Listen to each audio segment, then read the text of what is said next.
even though nobody's watching, I am going to do it like no one is watching, right? We're going to give it our all. I'm just going to make sure I'm live on these platforms. I'm still learning a couple pieces of tech, the nuances on them to figure out which one I like the most. I've done this in the past, and I think I like for this particular broadcast, I like Riverside .fm the most. I think that's got kind of some of the nicest features and whatnot. Although we've been using Restream for some of our other stuff, and Restream seems to work pretty well as well. Um, so take that for what it is. Now, let's talk about something today. I kind of teased this as the hidden wisdom of MMA, and then said not that MMA, right? Now, what I'm curious on, real quick, is I set this to go public. Let me just see what my audience is um, on this, and we'll get to talking about that. Bear with me as I figure out. Yeah, that's so weird. It only shows to me on Facebook, so I got to figure that part out. Anyways, the hidden wisdom of MMA, not that MMA. Although there's lots of hidden wisdom in the mixed martial arts arena, I think the MMA I'm talking about is money making activities. There's a situation that you can be in, and good God knows that I've been in this situation many, many times. So hopefully, my honesty here actually holds some weight with you guys. Um, I'm a geek and I love to play with things and just get into the nuances and whatnot. But guess what? Most of the time, uh, uh, not just most of the time, probably like, 80, 90% of the time, if you're in the nuances of a piece of technology, or you're like, figuring out how to, in our industry, like add Google Analytics accounts to numerous properties, right? Like, you're doing what I would call low dollar work, right? And this isn't a new concept. Lots of business coaches teach about this. Certainly something I've talked about for years, and never practiced as well as I've talked about it. Just to be honest, I'd like to dig into these things. I have fun doing it, but there's a cost, and the cost has to be an evaluation. The cost management, rather, has to be the evaluation of whether your time is spent on money making activities or if it's just spent being busy. Now, it's interesting because, in the world that I come from, the agency world, a lot of people, when they first start their agencies, they're all excited to get a client, right? And then they get a client, and now they're stuck in the fulfillment of the client. And it's hard to play that salesperson plus fulfillment person at the lowest level. And we all have to at some point when we start a company, right? You have to take on multiple roles to get that company moving. But there's a lot of things in there that are not money making activities. They're money supporting activities, but they're not money making, right? So, how do you kind of analyze what this is? How do you decide if you're in that space? You're spending a whole bunch of time doing the work, but you're not bringing in new income, or you're not doing the high level work that's worth the high level money that your expertise or skill actually commands, right? Myron Golden had a really interesting way to describe this, and he called it the four levels of wealth, right? And he talked about it like, low dollar work is the most important work. It's the employees that a company has, right? And the reason it's most important because it's things like doing the laundry, or cleaning up, or like basic customer service. Like, it's very vital to the business, but it's unfortunately low dollar work because of the laws of supply and demand. You can get a lot of people to do those jobs because it doesn't require high skill, right? So that's the lowest level, is just kind of like uh, uh, the employee. Nothing wrong with it. We need them. They're vital to our economy. They should be held in high regard. But the truth is, there's just a lot of people that'll do it. So there's not a lot of money commanded in that space. Up from that is management, right? Management is there to keep the employees from killing each other, right? Is kind of his joke. I don't want to steal his whole bit. In that case, this is his thing, and you can look it up on YouTube or whatever. His four levels of wealth, and managers are there to keep everything organized, and that's a higher paid position because fewer people can actually do it and do it well, right? So law of supply and demand again.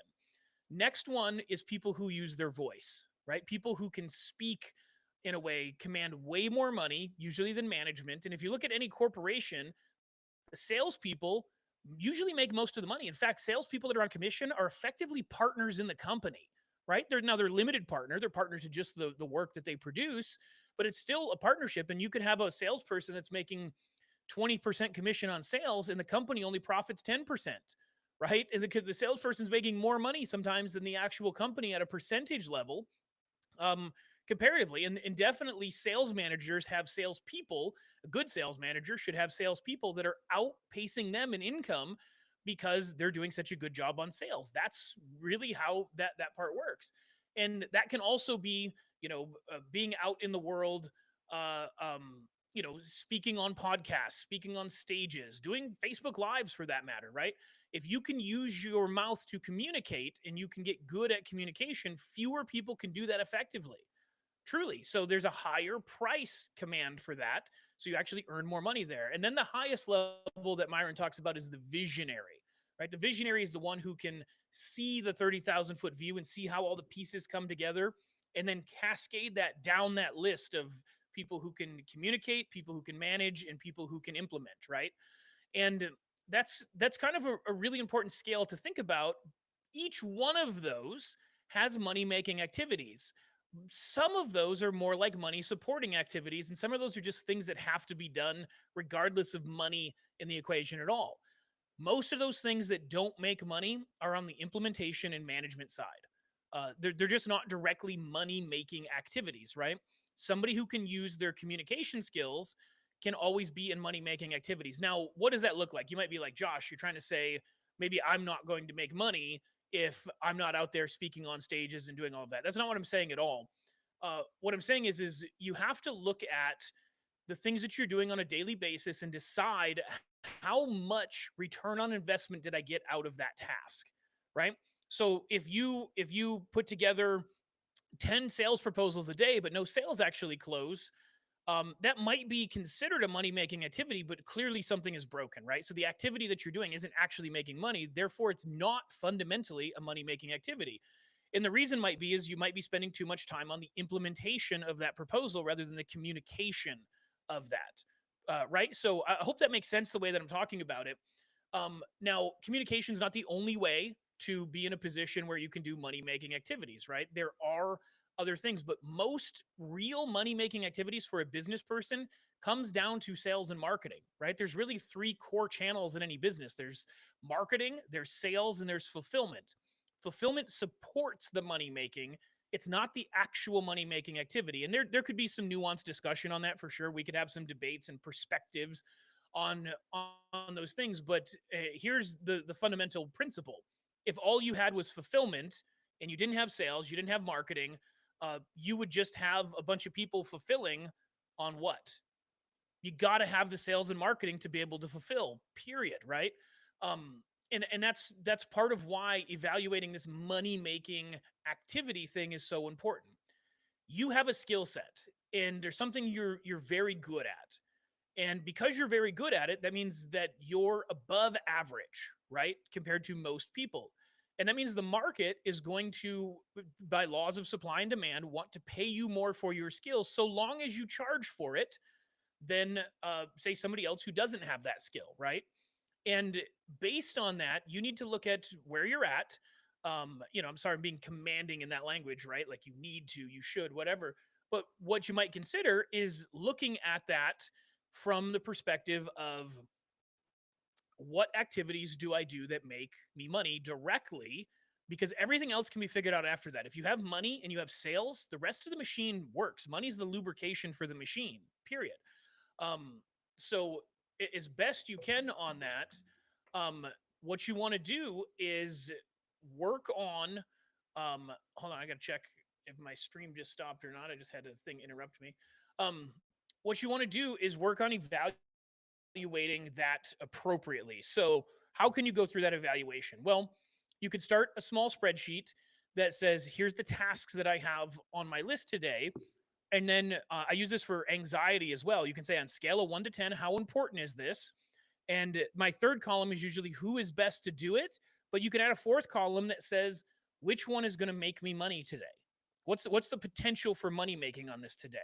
Oh, well, I got to send emails off to this person. Like if that's not a sales email, that should be something that somebody who gets paid less money than you is set to do. That, like, you give that task to them to go do because you have the skill set that is there to make the money. Now, if you're not good at money making activities, and some people aren't, some people are geniuses, but suck at this money making activity thing, they can see things very differently. And a lot of times, even visionaries can see it very differently, but they're not good at making money from an activity standpoint. They are, however, good at making money from organizing the right people to engage in money making activities. So if you yourself aren't able to quantify your money making activities, then you need to get somebody in your organization that can, right? You get that person that's in there that can just own that piece of it and start compounding the rest of the system. Businesses don't grow purely from fulfillment. There is a dance that's done between fulfillment and sales and marketing, but they don't grow purely because of fulfillment, right? They grow because of this word gets out and people are attracted to them. You look at the biggest companies in the world, right? They have this amazing fulfillment process. Look at Amazon, right? Just absurdly amazing, awesome fulfillment process. But if nobody ever goes to Amazon.com, it's all worthless, completely worthless, right? And there's something interesting in this evaluation you can even learn from something that Trump did. And love him or hate him, I'm not here to talk about politics, but Trump did something with TikTok, right? And I'm not here to debate whether you agree with it or not. Just fundamentally hear me on this. He said, right now, if if I don't do something, TikTok is worth $0, right? Because it won't be like Americans won't be allowed on it. It's basically worthless anywhere else other than America. That's just the economics of it, right? But if I do something, it could be worth $1 trillion. So that means that I'm inherently valuable in this equation. That was what Trump's evaluation of this was. That's you in your business as well. Or somebody in your business needs to be that, where there's a linchpin that goes, this person is inherently valuable because the activities that they do, the choices that they make on a daily basis make or break the value of the company, right? And this is why big companies hire sales teams. This is why they hire marketing teams. And this is why they spend so much money on brand and PR and all of these things, because the fulfillment doesn't matter. You can be the best handyman in the world. If you never get somebody to hire you, you're just a really good handyman that's unemployed, right?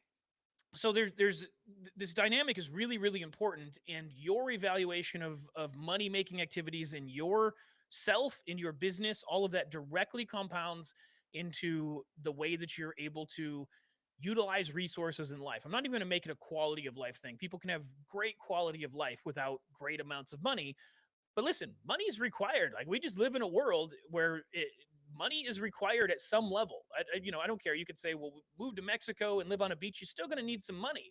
It's totally fine. Money is a totally perfect thing, especially if you focus on it. If you start doing $500 an hour work, you're going to start seeing $500 an hour returns, right? If you keep doing $10 an hour work or $20 an hour work, you're going to keep seeing $20 an hour returns.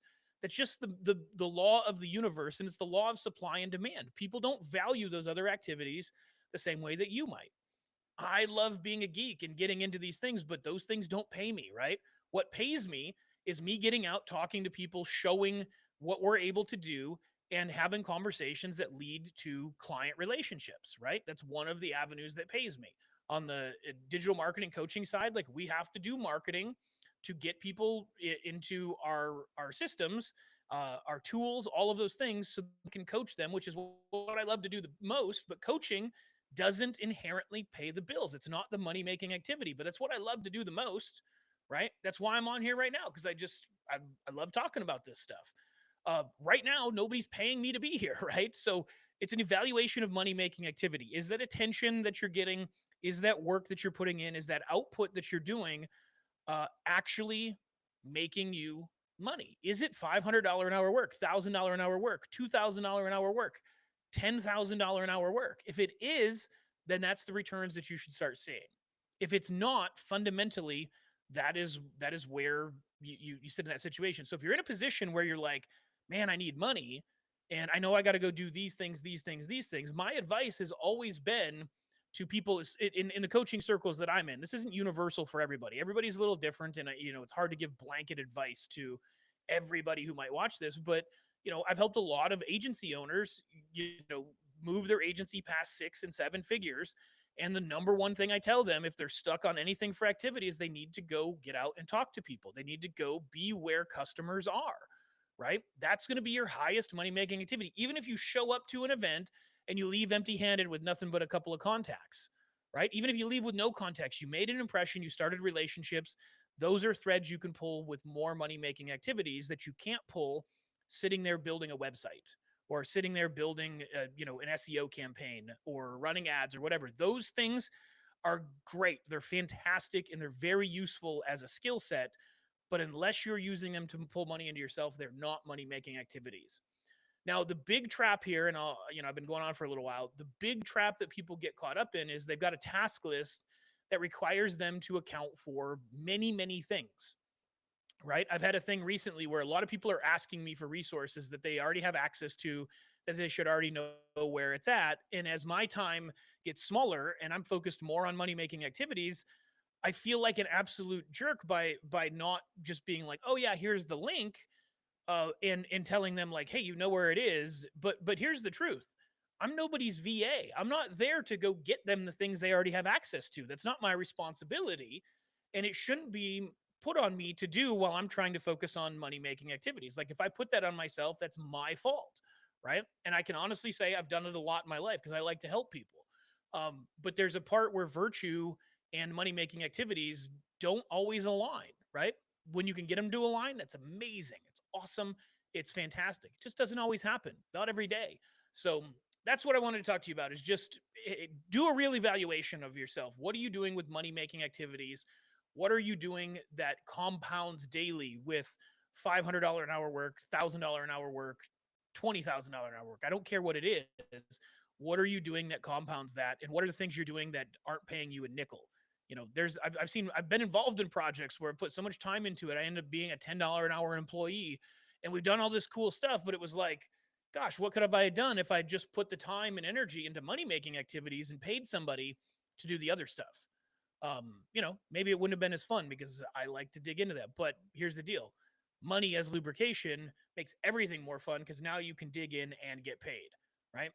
Not a bad deal. Anyways, we'll talk to you again soon. Appreciate you watching and enjoy. See you tomorrow.